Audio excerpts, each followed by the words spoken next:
Բարև ձեզ հարգելի հետևորդներ, Armenpress-ի տաղավարում այսօր հյուրընկալել ենք Հայաստանի Հանրապետության աշխատանքի եւ սոցիալական հարցերի նախարար Արսեն Թորոսյանին։ Պարոն Թորոսյան, բարև ձեզ, շնորհակալություն հարցազրույցի մեր հրավերն ընդունելու, մեր տաղավարում հյուրընկալվելու համար։ Կխնդրեի նախ ներկայացնել անցնող տարվա գլխավոր ձեռքբերումները։ Ներկայում կարող ենք արդեն իսկ արձանագրել, որ աշխատանքի եւ սոցիալական հարցերի նախարարությունը եւ աշխատանքի եւ սոցիալական այդ բաղադրիչների առումով որոշակի ակնառու ձեռքբերումներ է գրանցել եւ տարվա վերջին դա արդեն կարելի է ամփոփել, ներկայացնել։ Գիտեք, ակնառու կամ գլխավոր բառերը միգուցե դժվար կլինի որևէ կոնկրետ ծրագրի կցել, այսպես ասած, որպես ածական կամ բնութագրիչ, բայց ես կարծում եմ, որ իրականացված շատ ծրագրեր էական բան են փոխել մեր երկրում եւ օրինակ ես պետական բյուջեի լսումների ժամանակ 4-ն էի առանձնացրել, որոնց պետք է անդրադառնայի, նաև որոնք մյուս տարի շարունակվելու են եւ նաև ավելի լայն թափ են ստանալու, բայց դրանք ընդհանրապես մի մասն են եւ եթե օրինակ բյուջետային առումով նայենք, միգուցե նաև ամենափոքր մասն են, որտեղ մեր բյուջեի առյուծի բաժինը ըստ էության կենսաթոշակներ նպաստներն են, որոնք միևնույն է տրվում են եւ այդ համատեքստում ես կարծում եմ, որ հենց կենսաթոշակներից շարունակելով ամենակարևոր ձեռքբերումներից մեկը դա հետվճարի միջոցով կենսաթոշակների բարձրացումն էր, որը շարունակվելու է եւ ստանալու է ավելի մեծ չափեր։ Դուք գիտեք, որ հիմա այն 12%-ի շրջանակներում է, բայց ոչ ավել քան 6000 դրամը եւ մենք նաեւ հիմա շրջանառում ենք որոշման նախագիծ կառավարության, որով այն դարձնելու ենք 20%, բայց ոչ ավել քան 10000 դրամը։ Սա ըստ էության քաղաքացիներին տրվող գործիք է իրենց կենսաթոշակը բարձրացնելու, որտեղ քաղաքացին է որոշում, թե ինչպես ծախսի այդ գումարը, կանխիկ թե անկանխիկ, եւ դրանից էլ նաեւ բխում է ինչքան ավել գումար կստանա։ Իհարկե մեր ասած շրջանակներում մենք արդեն ունենք ամեն ամիս աճող թվեր եւ եթե ձեռքբերման մասին խոսենք, դա էլ է ձեռքբերում 350,000-ից ավել մեր կենսաթոշակառուներ եւ նպաստառուներ ստանում են այդ հետ վերադարձը, հետ վճարը, որի միջին չափը տատանվում է 4100 դրամի շրջանակներում, բայց յուրաքանչյուր կոնկրետ դեպքում կարող է լինել մինչև 6000։ Նոր տոկոսադրույքներով այն կարող է հասնել մինչև 10000 դրամ, բայց միջինը մենք կարծում ենք, որ լինելու է 7-8000 դրամի շրջանակներում եւ եթե կոնկրետ մի թիվ վերցնենք, օրինակ միջին կենսաթոշակի չափը, որ մոտ 49000 դրամի շրջանակներում է, լավ 50000 հաշվենք, դա 50000-ը դառնում է 60000 այդ վճարը, այսինքն դու ունես ռեալ հնարավորություն 50-ը 60 դարձնել, բայց դու պետք է ջանք գործադրես։ Սա շատ կարևոր է, որովհետեւ հաճախ մեր քաղաքացիները ասում են, չէ, բարձրացրեք մեր թոշակները ուղղակիորեն։ Մենք էլ ասում ենք, որ հարգելի մեր սիրելի հայրենակիցներ, իհարկե դա էլ է հնարավոր, բայց դրա համար պետք է հավաքագրել ավել հարկեր։ Իսկ ավել հարկեր հավաքագրելու համար անհրաժեշտ է կրճատել ստվերը։ Իսկ ստվերը կրճատելու համար անհրաժեշտ է, որպեսզի հնարավորինս գնումները լինեն օրինական տպված փաստաթղթերով, ՀԴՄ-ով կամ քարտով։ Հիմա քարտի դեպքում խաբել հնարավոր չի։ Հասկանում եք, տնտեսվարողը չի կարող խաբել պետությանը եւ ՀԴՄ-ն չխփել։ Դրանով մենք փաստորեն ավելացնում ենք հարկերը, որով ավելացնում ենք կենսաթոշակը։ Իհարկե նաև գիտեք, որ համընդհանուր 2%-ի հետ վճարի համակարգել է ներդրվելու, դա մեր նախարարության ուղիղ գործառույթ չէ, բայց դա նաև նշանակում է, որ այդ 20-ի վրա եւս 2% է ավելանալու։ Այսինքն ըստ էության 12-ից 22% է դառնալու հետ վճարը, որը էական բարձրացում է հաշվի առնելով մեր կենսաթոշակների չափերը։ Բայց ելի կան իհարկե ձեռքբերումներ, դուք լայն շատ հարց տվեցիք, ես կարող եմ խոսել 16 միլիոնների ծրագրի մասին, ես կարող եմ խոսել Ղարաբաղից տեղահանված մեր քաղաքացիների բնակապահովման ծրագրի մասին, հաշմանդամության ունեցող մեր քաղաքացիներին տրամադրվող աջակցող միջոցների այսօրվա եւ վաղվա մասին արդեն ըստ անհրաժեշտության կասեմ։ Օրինակ տերմինալներով ինչ որ վճարումներ անելու կամ կոմունալ վճարումները օրինակ բանկային հավելվածով անելու դեպքում նույնպես կարող է օգտվել այդ հետ վերադարձից։ Ոչ, կոմունալները բացառությունների մեջ են եւ ոչ միայն կոմունալները, այնտեղ որոշ այլ բացառություններ էլ կան, բայց եթե on-line գնումներ է կատարվում որևէ այլ ապրանքի, այդ դեպքում էլի գործում է, այսինքն պարտադիր չի որ քարտը ֆիզիկապես օգտագործի խանութում։ Իսկ կոմունալները չեն մտնում, ինչու, որովհետեւ այդ մասով ըստ էության ստվեր չի եղել, որովհետեւ այդ ամեն ինչը հստակ հաշվառվում է եւ այդտեղ հավելել հարկեր չեն գեներացվում։ Այսինքն իրենք ի սկզբանե սպիտակ դաշտում են եղել, նաեւ հաշվառում որ դրանք հանրային ծառայություններ են եւ այդ ամեն ինչը կանոնակարգված է։ Ես նաեւ գիտեմ այդ դժգոհությունը մեր քաղաքացիների կողմից, բայց սա երկուստեք ձեռնտու գործընթաց է։ Մենք պետք է մեզ օգնենք, որպեսզի շատ հարկեր հավաքվի, որպեսզի մեր կենսաթոշակը բարձրանա։ Պարոն Թորոսյան, 2026 թվականի բյուջեին անդրադառնանք, դրանով նախատեսվող ֆինանսական միջոցները որքանով հնարավորություն կընձեռեն արդեն իսկ ունեցած ձեռքբերումները, որի մասին արդեն խոսեցինք, ոչ միայն պահպանել, այլ նաև նոր առաջընթաց, նոր ցուցանիշներ գրանցել։ Դե ես արդեն մի օրինակ բերեցի, մեր բյուջեն ըստ էության 993 այսօրվա նախագիծը 993 միլիարդ դրամ է, որը կազմում է մեր ամբողջ պետական բյուջեի ծախսային համասի 27%-ը մոտ եւ այն ամենամեծ կտորն է պետական բյուջեում եւ գրեթե միշտ այդպես է եղել վերջի տարիներին ամեն դեպքում այդպես է եղել եւ այդպես է շատ երկրներում, որտեվ բեռա սոցիալական ամենտեղ աճում է, երբեք չի նվազում, այսպես ասենք։ Եվ կարևոր բոլոր ծրագրերի մասով մենք ունենք շարունակականություն, այսինքն որևէ ծրագիր չի ընդհատվում բյուջեով, հակառակը մենք նոր ծրագրեր ենք սկսում կամ եղած ծրագրերի ընդլայնում ենք նախատեսում։ Օրինակ նույն Ղարաբաղի բնակապահովման եւ աջակցության ծրագիրը 55 միլիարդ է, այս տարվա 30 միլիարդի փոխարեն 16 միլիոնների ծրագրի վերսկսում ենք նախատեսում մի փոքր այլ տրամաբանությամբ, որտեղ շատ հաջողված ծրագիր ենք համարում, մինչ օրս ֆինանսավորվել է 2299 շահառու, այսինքն այդքան տուն է ըստ էության կառուցվում։ Խոսքը սահմանամերձ բնակավայրերում տուն կառուցելու ծրագրի մասին է եւ մենք հիմա կրկին շուտով կշրջանառենք կառավարության որոշման նախագիծ, որով այն կվերաբացենք, բայց որոշակի պայմաններով, որովհետեւ մենք ունենք բնակավայրեր, որտեղ շատ է կառուցվել, ինչը կրկին լավ է եւ ունենք բնակավայրեր, որտեղ այդքան էլ շատ չի կառուցվել եւ մենք հենց մեր ուշադրությունը դարձնելու ենք այդ քիչ ավելի կառուցված բնակավայրերում, որպեսզի նաեւ համաչափ զարգանա, որ այնպես չստացվի, օրինակ 1000 տնով գյուղում կառուցվել է 500 տուն, գյուղը դարել է 1500, բայց օրինակ 100 տնով մեկ գյուղում, ասենք 5 տուն է կառուցվել եւ ըստ էության չափի եւ բնակֆոնդի մասով շատ բան չի փոխվել։ Իհարկե նաեւ կապելով մեր այլ առաջնահերթություններին, հատկապես դպրոցաշինության ծրագրին, այն գյուղերում, որտեղ դպրոցներ են կառուցվել եւ որոնք ազատ աշակերտների տեղեր ունեն, այդտեղ էլ բաց կլինի ծրագիրը, որպեսզի հնարավորինս խթանենք նոր ընտանիքների բնակեցումը այդտեղ, ուսուցիչների բնակեցումը այդտեղ, որ եւ դպրոցը ծանրաբեռնվի եւ այդ բնակավայրը զարգանա։ Այս կարևոր ծրագրերից մեկն է, նշեցի հետվճարը, նշեցի աջակցող միջոցների մասով մենք էական բարելավում ենք ունենալու մոտ 1.5 միլիարդ դրամով, եթե հիշողությունս չի դավաճանում, աճ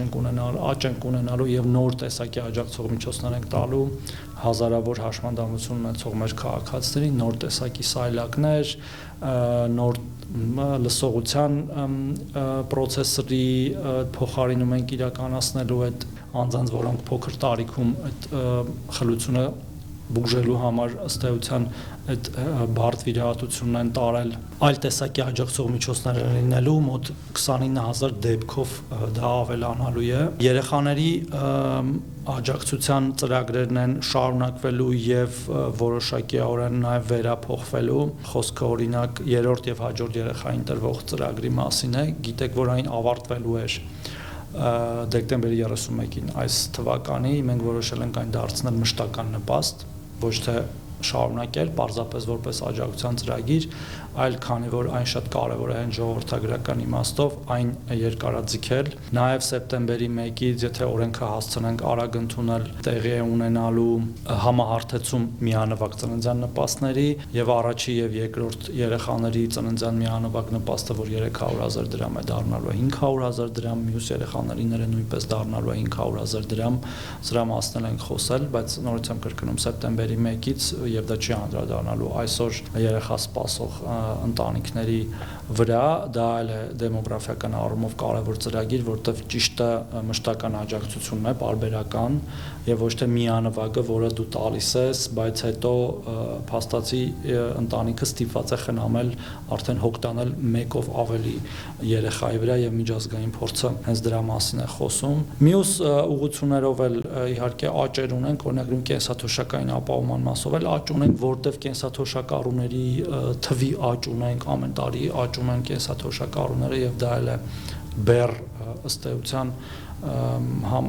բյուջեի վրա լավ իմաստով բեռ, բայց այնուամենայնիվ դա մեր ծնողներն են, մեր տատիկ-պապիկներն են, որոնց պետք է կենսաթոշակ կամ ծերության նպաստ տանք, բայց ուզում ասեմ, որ ծախսերը գնալով շատանում են այդ իմաստով։ Մեր խնամքի հաստատություններում էական փոփոխություններ տեղի կունենան, մենք նախատեսել ենք դրանցից բոլորի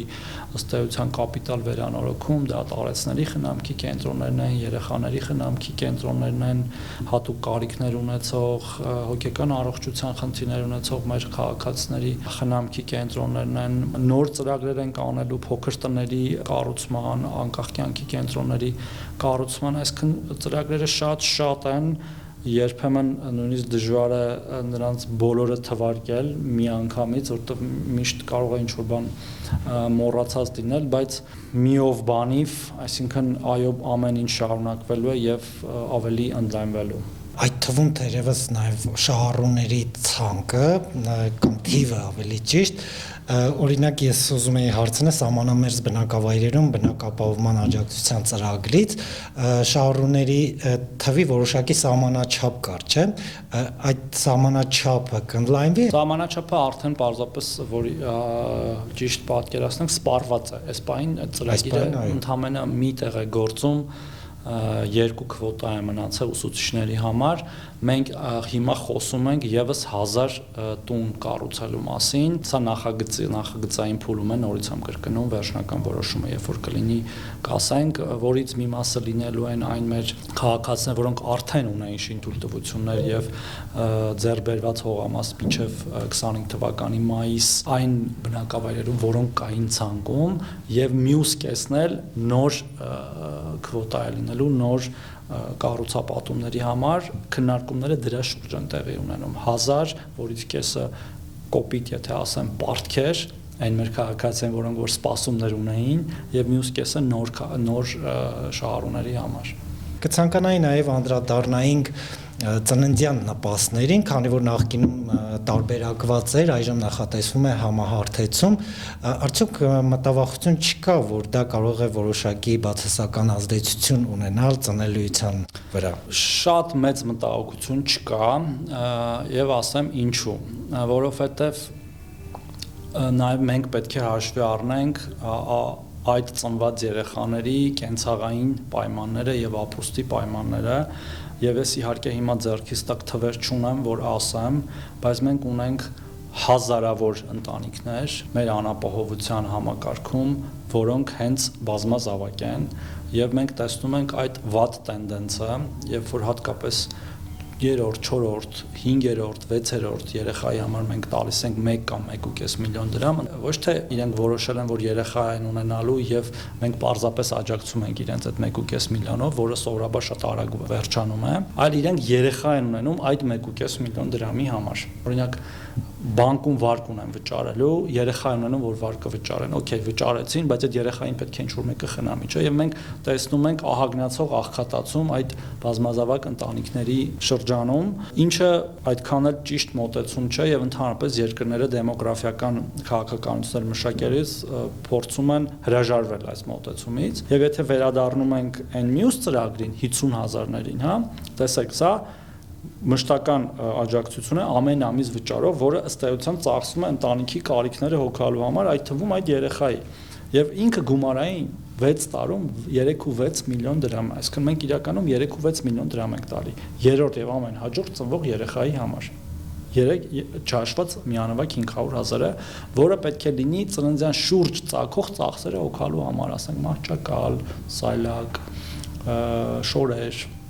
սնունդ մանկական, հա, ոչ թե ինչ որ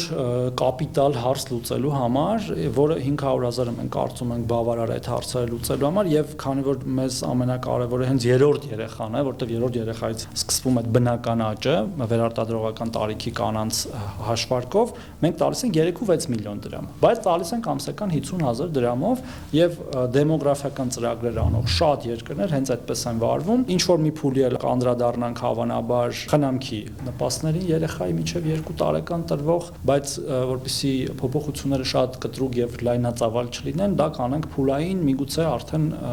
մոտակա տարիներին։ Պարոն Թորոսյան, ներկայումս որքանով է կարևորվում աշխատանքի բաղադրիչը նախարարության գործունեության մեջ, հատկապես անապահովության կրճատման տեսանկյունից։ Տեսեք, մեր նախարարության անունը կոչվում է աշխատանքի եւ սոցիալական հարցերի նախարարություն եւ այն պետք է արտահայտի մեր առաջնահերթությունները, բայց ցավոք սրտի ավանդաբար մեզ մինչեւ հիմա անցալում են որպես սոցհապ նախարարություն, սոցիալական ապահովության ժամանակին միգուցե անունը այդպես էլ եղել է։ Եվ մենք էլ հաճախ տենց համակարգի մեջ էլ կա այդ մտայնությունը, որ մենք պարզապես այն քաղաքացիներին, որոնք խնդիր ունեն սոցիալական, պետք է օգնենք։ Այս կամ այն կերպով դա սովորաբար ինչ որ նպաստ կամ վճարում տալն է, հա, բայց մենք աստիճանաբար եւ կառավարության ընդհանուր քաղաքականությունն է, դա լսած կլինեք հազարավոր անգամներ կամ հարյուրավոր անգամներ վարչապետի շուրթերից, մեր գործընկերների շուրթերից, որ մենք պետք է անհատական ջանքով եւ աշխատանքով վերափոխենք մեզ եւ մեր կյանքը։ Եվ աշխատանքի եւ սոցիալական հարցերի նախարարությունը առնվազն ես այդպես եմ առաջնորդվում եւ այդպես եմ կոչ անում եւ հանձնարարում իմ գործընկերներին առաջնորդվել, պետք է կենտրոնանա հենց աշխատանքի միջոցով անապահովությունը հաղթահարելուն, ոչ թե պարզապես անդադար վճարներ կամ նպաստներ տալուն, իհարկե խոսքը չի վերաբերում այն քաղաքներին, որոնք չեն կարողանալու աշխատել, դա օրինակ, չգիտեմ, տարեցներն են, որոնք ինչ որ խնդիրներ ունեն, թե մենք ակտիվ ծերացումներ ենք խրախուսում, որ մարդիկ շարունակեն աշխատել, նույնիսկ երբ որ կենսաթոշակի են անցնում, եւ նաեւ դրա համար ամեն տարի ինդեքսավորում են կենսաթոշակը, այսինքն ավելացնում ենք կենսաթոշակը աշխատողների համար ստաժի, դրանք հաշմանդամություն ունեցող հատկապես ծանր եւ խորը հաշմանդամություն ունեցող կամ առաջին եւ երկրորդ կարգի հաշմանդամությունով մեր քաղաքացիներն են, որոնց համար դժվար է աշխատելը, թեև իրենք էլ կարող են աշխատել, մենք օրինակ անձնական օգնականի ծրագիր ենք ներդրել սովորող եւ աշխատող հաշմանդամների համար, որի բյուջեն փորձելու ենք մյուս տարի ընդլայնել, որը հելի աշխատանքի մասն է, այսինքն այո դու ունես հաշմանդամություն, բայց եթե մենք վճարում ենք մի քաղաքացու, որ քեզ օգնի դու գնաս աշխատանքի եւ ինքդ բավարարվածություն ստանաս քեզնից քո կյանքից եւ նաեւ հավելյալ արդյունք ստեղծես։ Մյուս ծրագիրը օրինակ անուսալի վարկերի ծրագիրն է, որ էլի աշխատանքը եւ զբաղվածությունը խթանելուն է ուղղված, երբ որ մեր շատ քաղաքացիներ չեն ուզում աշխատել, քանի որ ունեն անուսալի վարկեր եւ մտածում են, որ աշխատավարձից կբռնագանձվի իրենց վարկի գումարը կամ աշխատում են, բայց գրանցված չի իրենց աշխատող եւ հարկեր չի վճարվում դրա մասով, նաեւ որպեսզի խրախուսենք իրենք աշխատեն եւ այդ իրենց եկամտային հարկը ուղղվում է մայր գումարի մարմանը, իսկ տուժերը եւ տուգանքները կտրուկ զեղչվում են բանկերի եւ վարկային կազմակերպությունների կողմից։ Մենք ունենք Ղարաբաղից բռնի տեղահանվածների համար զբաղվածության մեկ ծրագիր, որը հիմա վերափոխման process-ում է եւ մենք շուտով դա էլ կհանրայնացնենք, ինչպես նաեւ մեկ ծրագիր է մշակվում ինքնազբաղվածության համար, ելի Ղարաբաղից տեղահանված մեր քաղաքացիների, որը փոխկապակցելու ենք նաեւ բնակապահովման ծրագրի հետ, կան նաեւ զբաղվածության ծրագրեր, որոնք կապված են անապահովության նոր համակարգի հետ, որը մենք փորձարկում ենք Կոտայքի եւ Սյունիքի մարզերում, դրանք այս պահին դժվար է գնահատել, որովհետեւ նոր է սկսվել պիլոտը եւ մենք պետք է շարունակենք այն փորձարկել, որպեսզի Հայաստանի Հանրապետության ամբողջ տարածքի վրա տարածելուց հնարավորինս սահուն դա տեղի ունենա եւ այո մենք մեր աշխատանքի կենտրոնում չմոռանալով մնացած բոլոր խնդիրները եւ այն քաղաքացիներն, որոնք ամեն դեպքում կարիք ունեն այդ պահին աջակցության, պետք է կենտրոնում նայենք աշխատանքը եւ ես հաճախ եմ այս օրինակը բերում, ուզում եմ ամեն առիթ օգտագործել բերելու հետ պատերազմական Իտալիայի երկրորդ համաշխարհային պատերազմից հետո Իտալական Հանրապետության սահմանադրության առաջի հոդվածը այսպես է ձևակերպված. Իտալիայի Հանրապետությունը ժողովրդավարական երկիր է հիմնված աշխատանքի վրա։ Ինքը պատկերացնում եք հասարակության առաջի հոդվածում, որ բոլորը կարդում են եւ ամենակարևոր հոդվածներից մեկն է, այդքան կարևորված է աշխատանքը եւ օրինակ Իտալիան հիմա աշխարհի 7 ամենաուժեղ տնտեսություններից մեկն է, մենք պետք է տրամաբանությամբ առաջնորդվենք, ոչ թե հակառակը, եկեք չաշխատենք, բայց մեզ թող օգնեն, այդպես չի լինում, մենք պետք է աշխատենք, աշխատանքը խրախուսենք, օգնենք, վերապատրաստման ծրագրեր անենք, վերակրթման ծրագրեր անենք, կրթություն ստանանք եւ իդեպ նույնիսկ դպրոցաշինական այս լայնամասշտաբ ծրագիրը, որը պատմության մեջ երբևէ չի եղել Հայաստանում, դա նույնպես աշխատանքի մասին է, որտեղ միայն կրթված մարդը կարող է լավ աշխատանք ունենալ եւ աշխատանքի արտադրողականության աճ ունենանք մենք երկրում կրթված եւ սկզբից դպրոցում, հետո էլ բարձրագույն ուսումնական հաստատություններում քաղաքացիների միջոցով։ Պարոն Թովոսյան, կխնդրեինք նաեւ անդրադառնալ Ղարաբաղից բռնի տեղանված ընտանիքների բնակապահովման եւ աջակցության մյուս ծրագրերին, առայժմ անդրադառնանք բնակապահովման ծրագրին, որովհետեւ շարունակվում են հաճախ բարձրաձայնել այն խնդրի մասին, որ փոքրակազմ ընտանիքները երբեմն հնարավորություն չեն ունենում բնակարան ձեռք բերել, օրինակ են բերում երկու թոշակառուներից կազմված ընտանիքը,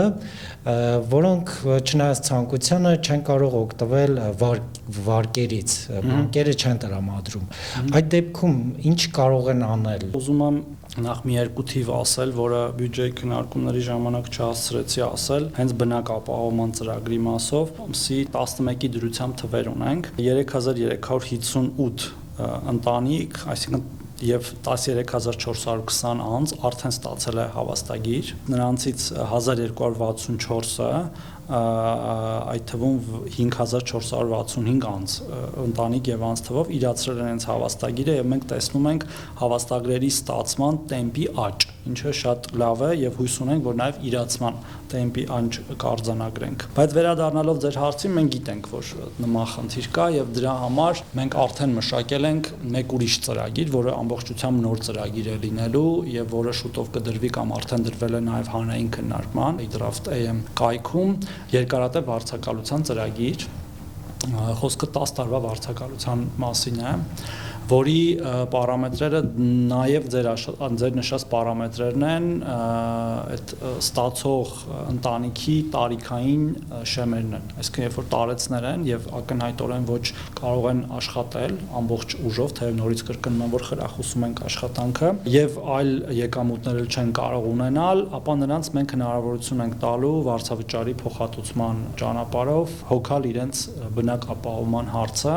եւ տարեց անձանց եւ նաեւ հաշմանդամության խորը կամ ծանր աստիճան ունեցող մեր քաղաքացիներին էլի որոշակի պարամետրերով հիմա անգից չասեմ, բայց այնտեղ ուրիշ կարգավորումներ էլ ունենք, որ նրանք պետք է հերթագրվեն սոցիալական բնակարանային ֆոնդի հերթացուցակում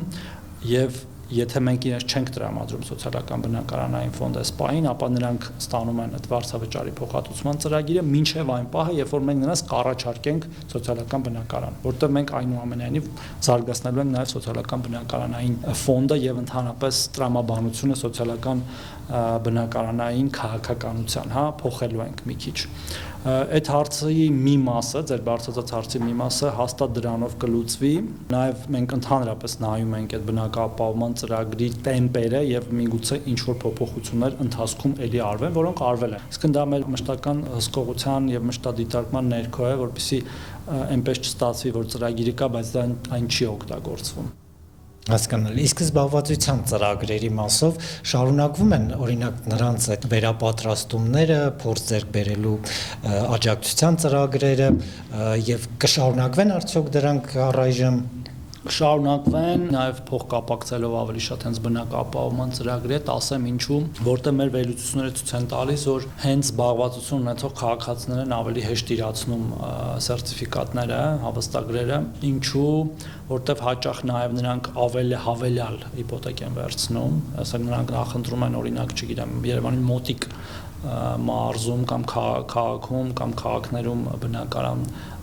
ձեռ բերել այդ հավաստագրով, բայց որի գինը երբեմն ավելի բարձր է, քան հավաստագրի գինը, եւ եթե նրանք ունեն ֆորմալ եկամուտ, նրանք կարողանում են հավելյալ հիպոթեք ձևակերպել եւ գնել մի քիչ ավելի թանկ կամ ավելի լավ տուն։ Սա հաշվի առնելով մենք եւ գործող ծրագիրն ենք վերանայում հիմա եւ նոր ծրագիր ենք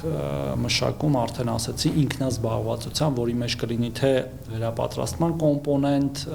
SPA-ի քննարկումները դրա մասին են, եւ թե նաեւ ինչ որ չափի կապիտալ ներդրման կոմպոնենտ, որ իրենց սեփական փոքրիկ բիզնեսը օրինակ սկսեն այս կամ այն բնակավայրում։ Այսինքն պետությունը որոշակի ներդրում կանի այդ ինքնազբաղվածության։ Դա կլինի դրամաշնորհի տեսքով, ոչ թե մասնակցության, բայց ցանկանալու ենք դա անել նման փորձ ունեցող կազմակերպությունների միջոցով։ Անհուսալի վարկ ունեցողների մասով էր մի հարց հետաքրքիր, այս ծրագիրը հետագայում կշարունակվի, թե վերջ այս որքանով արդեն դիմումներ կան, կավարտվի ու դրանով վերջ։ Ծրագիրը գործում է մինչև հունվարի 31 եւ մենք ունենք ցանկություն այն շարունակելու, հաշվի առնելով ծրագրի տեմպերը, բայց որոշում վերջնական դեռ կայացված չէ, որոշումը կառավարության միջոցով կառավարությունն է իրականացնելու։ Շրջանառությունը արդեն որ լինի, քննարկենք մեր գործընկերների հետ, որտեղ ինքը բազմակոմպոնենտ, այնտեղ բանկային համակարգները, կենտրոնական բանկը, մյուս գործընկերները էլի որոշում կկայացվի, բայց մենք այն համարում ենք կարևոր ծրագիր այդ ֆորմալ զբաղվածությունը ապահովելու կամ ֆորմալ զբաղվածության դաշտ բերելու մեր քաղաքացին եւ նաեւ իրենց ըստ էության վատ վարկային պատմությունը մաքրելու։ Սոցիալական բնակարանների վերաբերյալ նոր տեղաշարժեր իրենց նախկինում ունեցած այդ գործառույթից նշանակությունից այժմ դրանք վերափոխվում են, ինչ որ փոփոխություններ այս ոլորտում տեղի ունենում է։ Նախ ուզում եմ ասել, որ մենք նոր սոցիալական բնակարաններ ենք եւ կառուցում եւ վերակառուցում, այսինքն բնակֆոնդը շատանալու է հարյուրներով։ Հիմա կարող եմ մի քանի տեղ նշել, ասենք Կապանում ենք ունենալու, Գորիսում, Հրազդանում, Վանաձորում, Դիլիջանում, Արտաշատում, հիմա ունենք միայն նոր բնակարաններ ենք ստանում այլ պետական հիմնարկներից, այսինքն ունենք հիմա մոտ 200, մի Գավառում, նշում եմ որտեղ ավելանալու էլի, իրենք շատանալու են, այսինքն թվով պարզապես շատանալու են, բավական էական, այսինքն պատիկով ավելանալու են, քան այսօր ունենք եւ հետեւաբար նաեւ կարիքը հնարավորինս ավելի բավարարված է լինելու հնարավորինս, բայց այո նաեւ կա ռազմավարական փոփոխության անհրաժեշտություն, որտեղ սոցիալական բնակարանները մեր մոտ ընկալվել են որպես միայն ընդհանրապես որևէ հնարավորություն չունեցող անձանց, որոնք ոչ մի ապրելու այլ տեղ չունեն, վերջի հանգրվան, հա, այսպես ասած, որ եթե դա էլ չլինի, ապա կմնան դրսում։ Բայց կա նաև այլ մոտեցում, որ սոցիալական բնակարանները ավելի շատ ոչ թե այդ իմ ասած նախկին տրամաբանությամբ են աշխատում, այլ հասանելի կամ մատչելի բնակարանների տրամաբանությամբ են գործում եւ երկրներ կան, որոնք միլիոնավոր կամ 100,000-ավոր սոցիալական բնակարաններ ունեն, որոնք պետական են, բայց որոնք տրվում են ընտանիքներին շատ մատչելի վարձավճարով, որ ոչ թե շուկայական գներով է այդ ամեն ինչը իրականում, ոնց որ հիմա գնաս վարձով ու երկարաժամկետ է տրվում, հա, ասենք տարիներով։ Մենք նաև դրա շուրջ ենք մտածում, այդտեղ ներգրավելով նաև որոշակի բիզնես կոմպոնենտ, որտեղ վստահաբար կլինեն նաև տնտեսվարողներ, որոնք կուզենան այդպիսի բնակարաններ կառուցել, որոնք պետությունը կարող է նաև ինչ որ ներդրում անելով տրամադրել շատ ավելի շատ ընտանիքների, քան այսօր ունենք, ինչու ոչ նաև այնպիսի մեխանիզմներ ներդնելով, որ կառուցվող նոր բնակֆոնդում, ընդհանրապես կառուցվող որևէ մեկի կողմից ինչ որ տոկոսը բնակարանների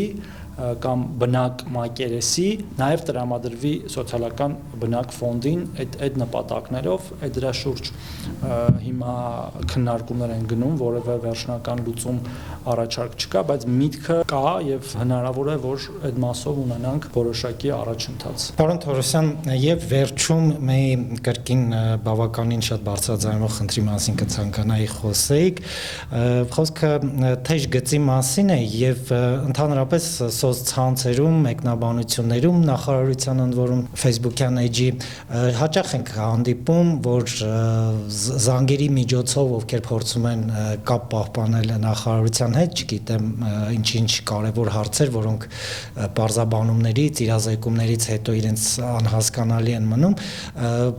անընդհատ դժգոհում են նախարարության հետ զանգի միջոցով կապ պահպանելու խնդրի մասին, կխնդրեի օրինակ պարզաբանեք այս հասկանալի է, որ թեժ գիծը լարված է աշխատում, շատ տարապես քանի նման ահազանգ կարող եք նշել,